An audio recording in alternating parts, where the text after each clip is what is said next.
ರಾಯಗಢದಲ್ಲಿ okay Shivaji ಅವ್ರದ್ದು ಒಂದು story ಇದೆ. ವಾಟ್ ಇಸ್ ದ ಸ್ಟೋರಿ ಅಂತ ಹೇಳಿದ್ರೆ ಅಲ್ಲಿ may be real story right. ಏನಪ್ಪಾ ಅಂದ್ರೆ ಅಲ್ಲಿ ಹಿರಾಣಿಕಾ ಅಂತ ಒಬ್ಳು ಇರ್ತಾಳೆ, ಮಹಿಳೆ ಒಬ್ಬ ರೈಟ್.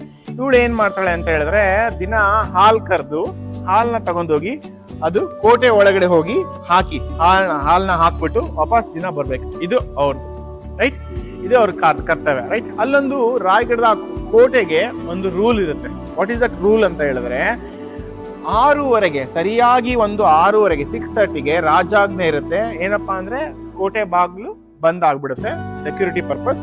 6:30 ಮೇಲೆ ಯಾವುದೇ ಕಾರಣಕ್ಕೂ ಏನ್ ಹೇಳಿದ್ರು ಕೂಡ ಕೋಟೆ ಬಾಗ್ಲು ತೆಗಿಯೋದಿಲ್ಲ. ಇದು ಆ ಕೋಟೆಯ ರೂಲ್, ರಾಯಗಢದ ಕೋಟೆಯ ರೂಲ್. ಇವಳು ಹಿರಾಣಿಕಾ ಅನ್ನೋಳು ಏನಿರ್ತಾಳಲ್ಲ, ಇವಳು ಹಾಲ್ ತಗೊಂಡೋಗಿ ಹಾಲ್ ದಿನ ಹಾಕಿ ಬರೋದು ಮಾಡುವಾಗ ಇವಳು ಒಂದು ಸಣ್ಣ ಬೇಬಿ ಇರುತ್ತೆ, 6 ತಿಂಗಳು ಮಗು ಇರುತ್ತೆ. ಅದನ್ನ ಮನೇಲಿ ಬಿಟ್ಟು ಅದನ್ನ ಇವಳು ಹಾಲ್ ಕೊಟ್ಟು ಹೋಗ್ತಿರ್ತಾಳೆ. ಇವಳು ಹೋಗಿ ಬರುವಾಗ ಜನರ ನುಗ್ಗಲ್ಲಿ ಹೊರಗೆ ಬರುವಾಗ ಲೇಟ್ ಆಗ್ಬಿಡುತ್ತೆ. 6:30 ಆನ್ವರ್ಡ್ಸ್ ಆಗ್ಬಿಡುತ್ತೆ, ಲೇಟ್ ಆಗ್ಬಿಡುತ್ತೆ, ಬೇಗ ಬರಕ್ ಆಗೋದಿಲ್ಲ. ಅದನ್ನು 6:40 ಬಂದ್ಬಿಡ್ತಾಳೆ, 6:45 ಬಂದ್ಬಿಡ್ತಾಳೆ.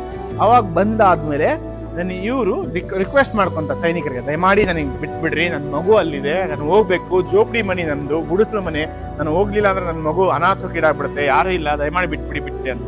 ಅವ್ರ ರಾಜಾಜ್ಞೆಮ ಯಾವ್ದಕ್ಕೂ ಚಾನ್ಸೇ ಇಲ್ಲ, ನಮಗೆ ಆಗೋದೇ ಇಲ್ಲ, ನಾವು ನಮ್ ಡ್ಯೂಟಿ ಮಾಡ್ತೀವಿ, ಕ್ಷಮೆ ಇರ್ಲಿ ಅಂತ ಅವ್ರು ಅಂದ್ಬಿಟ್ಟು ಎಷ್ಟು ಅಳ್ತಾಳೆ, ಕೂಗ್ತಾಳೆ, ಕರಿತಾಳೆ, ಆಗೋದೇ ಇಲ್ಲ. ಕೊನೆಗೆ ಇವಳು ವಾಪಸ್ ಹೋಗ್ಬಿಟ್ಟು ಕೋಟೆಯ ಅಷ್ಟು ದೊಡ್ಡ ಗೋಡೆನ ಹತ್ತಿ ಜಂಪ್ ಮಾಡಿ ಹೋಗಿ ಆಮೇಲೆ ಅಲ್ಲಿ ಮನೆಗೆ ಜೋಪಡಿಗೆ ಹೋದ್ ನೋಡಿದಾಗ ಅಲ್ಲಿ ಫಾಕ್ಸ್ ತಿನ್ನೋಕ್ ಬಂದಿರುತ್ತೆ. ಫಾಕ್ಸ್ ನ ಓಡಿಸಿ ತನ್ನ ಮಗುನ ಕಾಪಾಡ್ಕೊಂಡು ನನ್ನ ಹಾಲು ಕುಡಿಸ್ಕೊಂಡು ಮುಗಿಸ್ಬಿಡುತ್ತೆ. ಅಷ್ಟಕ್ಕೆ ಅವಳದು ಅವತ್ತಿನ ದಿನ ಮುಗಿದ್ಬಿಡುತ್ತೆ ರೈಟ್.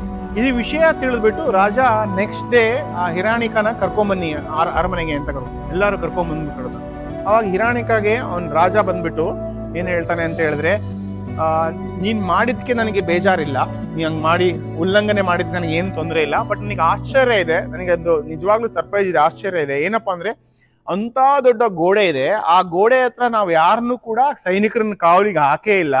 ಯಾಕಪ್ಪ ಅಂದ್ರೆ ಅಲ್ಲಿದ್ದ ಯಾರಿಗೂ ಹತ್ತು ಬರಕ್ ಆಗೋದೇ ಇಲ್ಲ, ನಮಗೆ ಗೊತ್ತು, ಅದಕ್ಕೋಸ್ಕರ ನಾವ್ ಅಲ್ಲಿ ಬಿಟ್ಟಿದ್ವಿ, ಎಲ್ಲಾ ಕಡೆ ಈ ಕಡೆ ಹಾಕಿದ್ವಿ ಸೈನಿಕರನ್ನ.